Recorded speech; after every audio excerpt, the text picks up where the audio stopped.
اعوذ باللہ من الشیطان الرجیم بسم اللہ الرحمن الرحیم استغفر اللہ تعالی رب من کل ذنب واتوب الیہ۔ میں اللہ تعالیٰ سے اپنے تمام گناہوں کی بخشش مانگتا ہوں جو میرا رب ہے اور اسی کی طرف رجوع کرتا ہوں۔ پھر اس کے دیار میں پہنچے گا، پھر صحف کا سجدہ کر لے گا، پھر اس کے دیار میں پہنچے گا، پھر صحف کا سجدہ کر لے گا۔ اس دل پہ بھروسہ کون کر لے، ہر روز مسلمان ہوتا ہے۔ السلام علیکم اسٹوڈنٹس، امید بخیر۔ آج ہم جماعت نحم کی درسی کتاب کے سبق نمبر 7 آرام و سکون کا مشقی حل کریں گے۔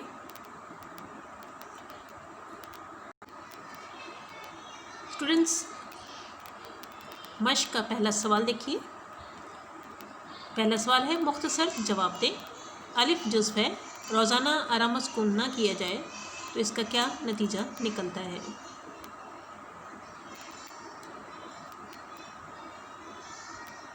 جو اس کا جواب ہے، اگر ہر روز تھوڑا تھوڑا وقت آرام و سکون کے لیے نہ نکالا جائے تو پھر بیمار پڑ کر بہت زیادہ وقت نکالنے کی ضرورت پڑ جاتی ہے۔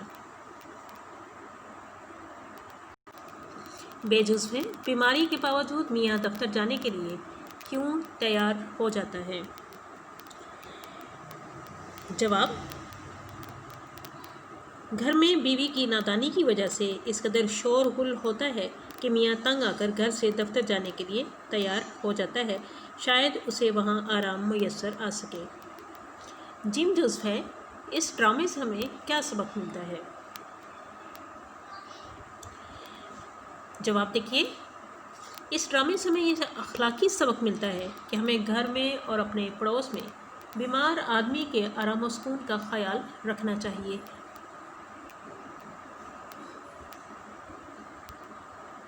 اگلا سوال ہے اس کا جیم جزو، اس ڈرامے سے ہمیں کیا سبق ملتا ہے؟ دال جزو دیکھیے، بہت زیادہ شورغل بھی ماحولیاتی آلودگی کا سبب بنتا ہے۔ شور کی آلودگی سے صحت پر کیا اثر پڑتا ہے؟ جواب دیکھیے، ماحول کی آلودگی کا ایک سبب شور بھی ہے۔ ماہرین نفسیات کے مطابق جہاں شور برداشت کی حد سے باہر ہو جائے وہاں اعصابی تناؤ، چڑچڑاپن اور بہرا پن پیدا ہو جاتا ہے۔ ہے جزو دیکھیے، صحت مند رہنے کے لیے کیا باتیں ضروری ہیں؟ جواب ہے، صحت مند رہنے کے لیے مندرجہ ذیل باتوں کا خیال رکھنا ضروری ہے۔ نمبر 1، متوازن غذا کھائی جائے۔ نمبر 2، قوت برداشت کے مطابق کام کیا جائے۔ نمبر 3، وقت پر سوئیں اور وقت پر جاگیں۔ نمبر 4، ماحول کو صاف اور شور کی آلودگی سے پاک رکھیں۔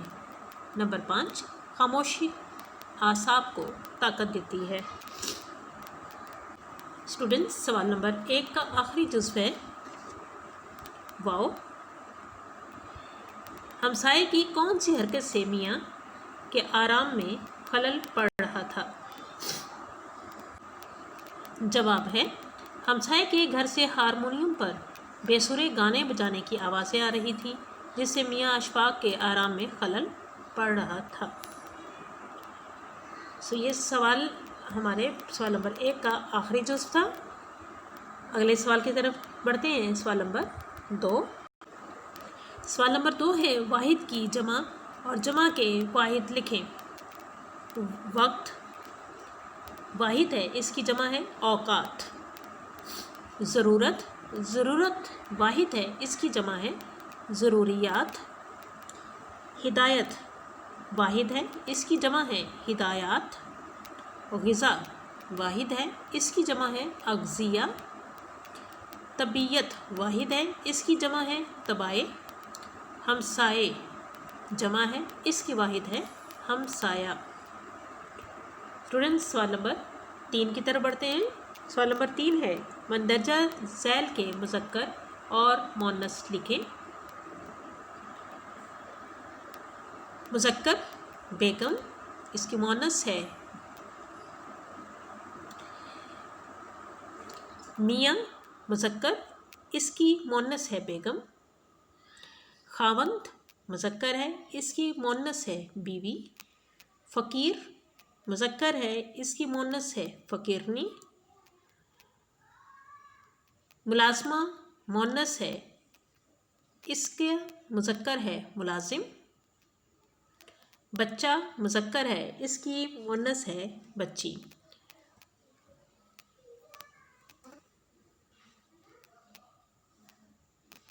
سوال نمبر 4 دیکھیے۔ الف، میرے ابو دفتر سے واپس لوٹ آئے ہیں۔ سوال نمبر 4 میں ہم جملوں کی درستی کریں گے۔ اس کے درست جملہ ہے میرے ابو دفتر سے لوٹ آئے ہیں، یا لوٹ ہم استعمال کریں گے یا واپس، دونوں میں سے ایک استعمال کریں گے تو جملہ درست ہو جائے گا۔ بے جزو ہے، ڈاکٹر نے مریض کو دوائی دی۔ لفظ اردو میں دوا استعمال ہوتا ہے، یہی اس جملے کی غلطی ہے۔ ڈاکٹر نے مریض کو دوا دی۔ جیم جزو ہے، میرے پیٹ میں درد ہو رہی ہے۔ درد مذکر ہے اسٹوڈنٹس، اس لیے میرے پیٹ میں درد ہو رہا ہے۔ دال جزو، یہ میز پرانا ہو چکا ہے۔ میز مؤنث ہے، اس لیے یہ میز پرانی ہو چکی ہے۔ نوکر نے کمرے میں جھاڑو دیا۔ یہ جملہ بہت اہم ہے، اکثر امتحانات میں بھی آتا ہے، آپ ان تمام جملوں کو اچھے طریقے سے یاد کیجیے گا۔ جھاڑو مؤنث ہے، نوکر نے کمرے میں جھاڑو دی۔ اسٹوڈنٹ سوال نمبر 5 کی طرف پڑھتے ہیں۔ سوال نمبر 5، غلط اور درست بیانات کی تصدیق کریں گے آپ ٹک کے نشان سے۔ جو درست ہے اس کو آپ ٹک سے درست پر آپ نشان زد کر دیں گے، اور غلط ہے تو غلط کو بھی ٹک سے نشان زد کر دیں گے۔ الف ہے، انسان کو بہت زیادہ فکر مند نہیں رہنا چاہیے۔ یہ جملہ ٹیکسٹ کے مطابق درست ہے، آپ درست پر ٹک کا نشان لگائیں گے۔ بے، شورغل کا مریض پر کوئی اثر نہیں ہوتا۔ بے آپ کے ٹیکسٹ کے مطابق غلط جواب ہے۔ جیم، تھوڑا سا وقت آرام کے لیے ضرور نکالنا چاہیے۔ آپ کے ٹیکسٹ کے مطابق یہ درست جواب ہے۔ دال، ہمیں ماحول کو آلودہ نہیں کرنا چاہیے۔ ٹیکسٹ کے مطابق یہ بھی درست ہے۔ ہے، صرف تکان کی وجہ سے حرارت نہیں ہو سکتی۔ ٹیکسٹ کے مطابق غلط جواب ہے۔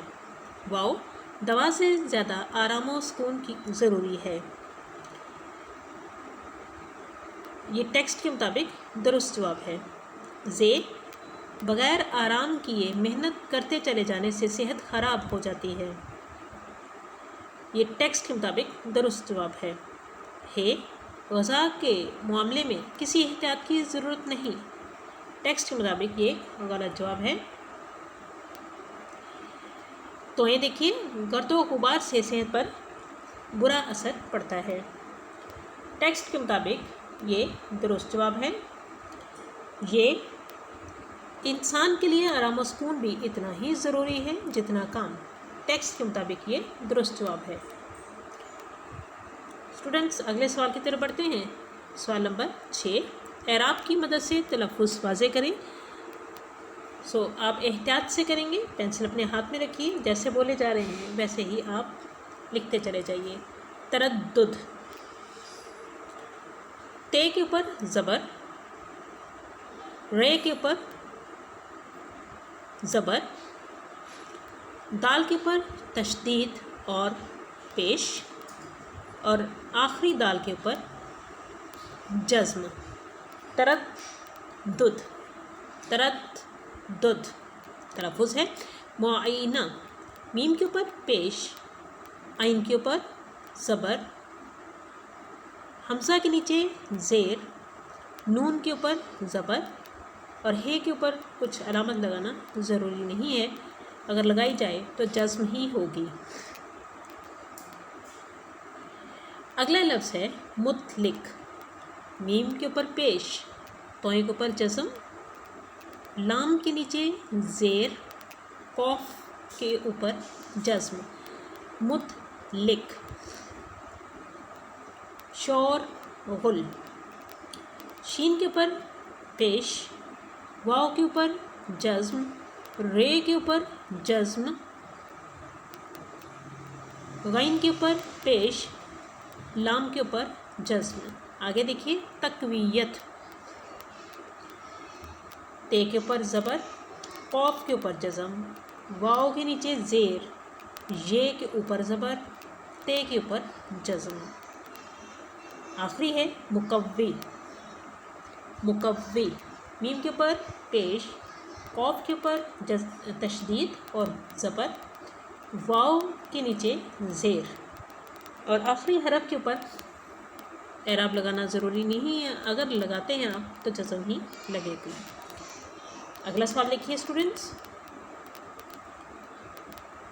سوال نمبر 7۔ سوال نمبر 7 ہے، درست جواب کے آگے آپ ٹک یعنی درست کا نشان لگائیں گے۔ یہ MCQs ہے، کثیر الانتخابی سوال ہے جو آپ کے سامنے ہے۔ الف جزو ہے۔ سبق آرام و سکون کے مصنف کون ہیں؟ آپ کے الف جزو کا پہلا جو آپ کا یہ MCQs ہے، اس کا درست جواب الف ہے۔ الف میں درست جواب ہے دوسرا آپشن سید امتیاز علی تاج، یقیناً ازبر ہو چکا ہوگا آپ کو۔ بے جز دیکھیے، ڈاکٹر کے مطابق میاں کو کیا بیماری تھی؟ اس کا تیسرا جز ٹھیک ہے، تکان اور حرارت۔ جیم جز دیکھیے، میاں کتنے بجے دفتر جایا کرتے تھے؟ اس کا بھی تیسرا جز ٹھیک ہے، صبح 10 بجے۔ دال جز دیکھیے، ڈاکٹر نے میاں کو کس بات کی تاکید کی تھی؟ اس کا بھی تیسرا جز ٹھیک ہے، خاموش لیٹے رہنے کی۔ واو، سبق آرام و سکون میں گھریلو ملازم کا نام کیا تھا؟ اس کا دوسرا جز ٹھیک ہے، للو۔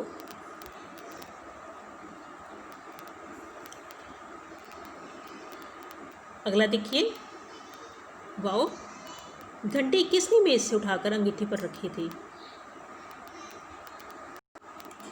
اس کا بھی نمبر 2 پر جواب درست ہے، میاں نے۔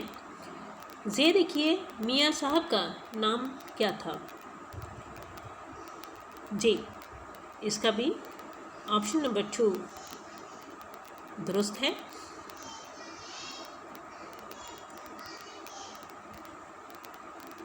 زے پہ دیکھیے، میاں صاحب کا نام کیا تھا؟ آپ کے ٹیکسٹ کے مطابق تیسرا جواب درست ہے، اشفاق۔ تو یہ دیکھیے، ملازم کیا چیز کوٹ رہا تھا؟ جی، توئے کے مطابق تیسرا جواب درست ہے، ریٹھے۔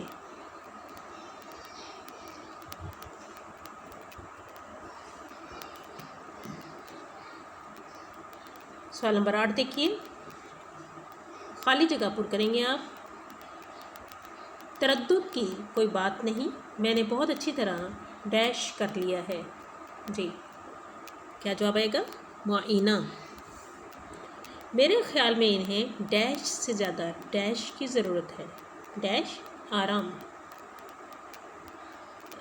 دیکھیے، میرے خیال میں انہیں ڈیش سے زیادہ ڈیش کی ضرورت ہے، پہلے آئے گا دوا اور دوسرا اس کا جواب ہوگا آرام و سکون۔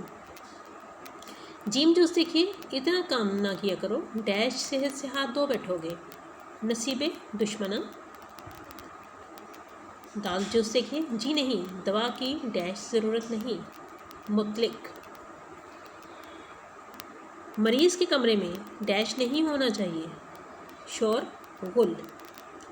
خاموشی اعصاب کو ایک طرح کی ڈیش بخشتی ہے، تقویت۔ اللہ جانے یہ کون ڈیش میری چیزوں کو الٹ پلٹ کرتا ہے، اللہ مارا۔ ڈیش کو اتنا خیال بھی تو نہیں کہ آیا گھر میں کوئی بیمار پڑا ہے، اللہ مارو۔ میں ڈیش کو ڈیش مرتبہ کہلا چکی ہوں کہ صبح سویرے ہو جایا کرے، نامراد، اور دوسری ڈیش میں آئے گا بیسیوں۔ ڈیش نے قسم کھا رکھی ہے کبھی کوئی چیز ڈیش پر نہ رہنے دے گا، پہلی ڈیش میں آئے گا کم بخت اور دوسری میں آئے گا ٹھکانے۔ ڈیش کو سر کھجانے کی فرصت نہیں ملتی، بیچارے۔ آخری جزو ہے سوات۔ صاحبزادی نے ڈیش نہ فرمائی تو دنیا کسی بہت بڑی نعمت سے محروم نہ ہو جائے گی۔ نغمہ سرائی۔ اسٹوڈنٹ یہاں پہ آپ کی مشق کا اختتام ہوتا ہے، لیکن کچھ سرگرمیاں ہیں۔ سرگرمی نمبر 1 ہے کہ آپ سید امتیاز علی تاج کا کوئی اور مزاحیہ ڈرامہ تلاش کریں گے، اور سرگرمی نمبر 2 ہے ڈاکٹر اور مریض کے درمیان مکالمہ تحریر کریں۔ اسٹوڈنٹس، ڈاکٹر اور مریض کے درمیان مکالمہ آپ تحریر کر چکے ہیں، آپ اس کو یاد کر چکے ہیں، ہماری قواعد و انشاء گرامر کا ایک حصہ ہے۔ اگلے قدم کی طرف بڑھتے ہیں، وہ ہے سید امتیاز علی تاج کا کوئی اور مزاحیہ ڈرامہ۔ تو ان کا ایک ڈرامہ ہے بیگم کی بلی، ہم اس پر ذرا نظر ڈالتے ہیں۔ بیگم کی بلی امتیاز علی تاج کا ایک مزاحیہ ڈرامہ ہے۔ اس میں ایک مصنف کا احوال بیان کیا گیا ہے۔ بیگم کو اپنی بلی سے بہت محبت ہوتی ہے، مگر میاں صاحب کو بلی ایک آنکھ نہیں پاتی ہے۔ وہ مختلف ہیلوں بہانوں سے اسے گھر سے نکالنے کی کوشش کرتے ہیں، مگر بلی ہر دفعہ واپس آ جاتی ہے۔ ایک بار میاں صاحب بلی ایک شخص کے حوالے کرتے ہیں جو نوکری کی تلاش میں آتا ہے کہ اس بلی کو قتل کر دو۔ میاں صاحب اس کے عوض میں اس شخص کو پیسے بھی دیتے ہیں۔ جب بیگم صاحبہ کو اپنی بلی نظر نہیں آتی تو وہ رو رو کر برا حال کر لیتی ہیں۔ میاں صاحب بیگم کو کچھ پیسے دے کر کہتے ہیں کہ جا کر شاپنگ کر لو۔ بیگم گھر سے نکلی ہے تو اسے وہ شخص نظر آتا ہے جس کو میاں نے بلی کے قتل کا کام سونپا ہوتا ہے۔ بیگم شاپنگ کے پیسوں سے بلی خرید لیتی ہے اور اس شخص کو بھی ملازم رکھ لیتی ہے۔ یوں میاں کا سارا منصوبہ خاک میں مل جاتا ہے۔ مزید ان کے ڈرامے پڑھیے اسٹوڈنٹس، ہاتھ اٹھائیے۔ اختتامی سبق نمبر 7، مشق آرام و سکون کا، جو آپ کے ذمہ تفویضی کام کیا جا رہا ہے وہ ہے سوال نمبر 1۔